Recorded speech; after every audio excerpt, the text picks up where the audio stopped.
Психологиялық ойындар адам бойындағы қабілетті дамыту мен қандай да бір мәселені шешу мақсатында ұйымдастырылады екен. Қазір біз әріптестерімізбен бірге бір-бірімізді қаншалықты түсінетінімізді анықтау үшін психологиялық ойын ойнаймыз. Ендеше бастайық. Біз дәл қазір қоян әдісі бойынша психологиялық ойынды жалғастырамыз. Ол бізде күнделікті сіздер ұжымдас болғандықтан бір-біріңізді қаншалықты эмоция арқылы түсіне аласыздар. Сондықтан да дәл қазір біз қоянның әрбір деталін барлығыңызға бөлеміз. Көзіңізді жұмып отырып, Дөрия ханым бір деталін салады. Руслан мырза екінші деталін салады. Дәл солай көзін жұмып, сіз әрі қарай жалғастырасыз үшінші деталь. Солай айналып келіп, біз ортақтасып бір қоянды салып шығаруымыз керек. Яғни бұл біздің мақсатымыз бір деген мағынаны білдіреді. Әдетте психологиялық ойындар кемінде 45 минутқа созылады екен. Топ мүшелері көп болса, 3 сағатқа дейін жалғасады. Бұл уақытта психолог қатысушылардың іс-әрекетіне қарай анализ жасап, ойын соңында бағдар береді. Осы үшеуі бір ұжымда істегендіктен бір-бірімен өте жақсы қарым-қатынас орната алады. Біріншіден, үшеуіңізде де ортаға бейімділік дағдысы өте жақсы қалыптасқан.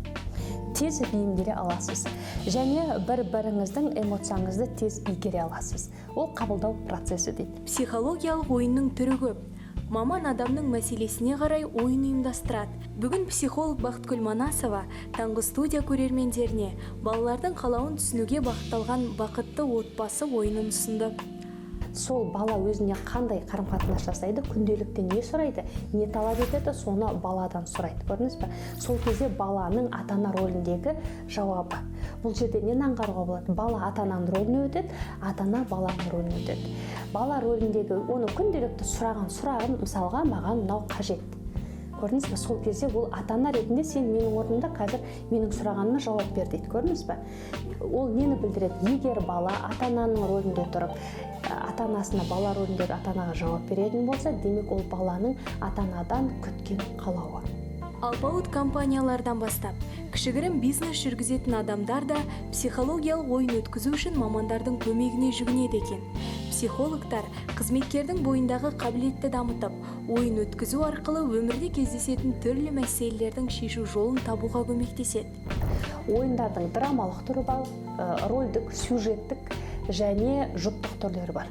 Мысалға, мақсатқа жету бойынша ойындар бөлек, жоспар құру бойынша ойындар бөлек, яғни отбасылық дағдыларды қалыптастыру бойынша ол бір бөлек, сосын іскерлік дағдыларды қалыптастыру ол бір бөлек. Ойынның бірнеше түрі бар. Психологиялық ойындар түрлі мақсатта ұйымдастырылады. Балаңыздың бойындағы эмоциялық блоктарды шешу мен тұйықтық дағдыларын жою сынды мәселелерді де психологиялық ойындар ойнату арқылы шеше аласыздар. Іскерлік дағдыларды қалыптастыру педагогикалық шеберлікті дамытуда да пайдасы мол. Бастысы, өзіңізге қажетті түрін таңдай білу керек.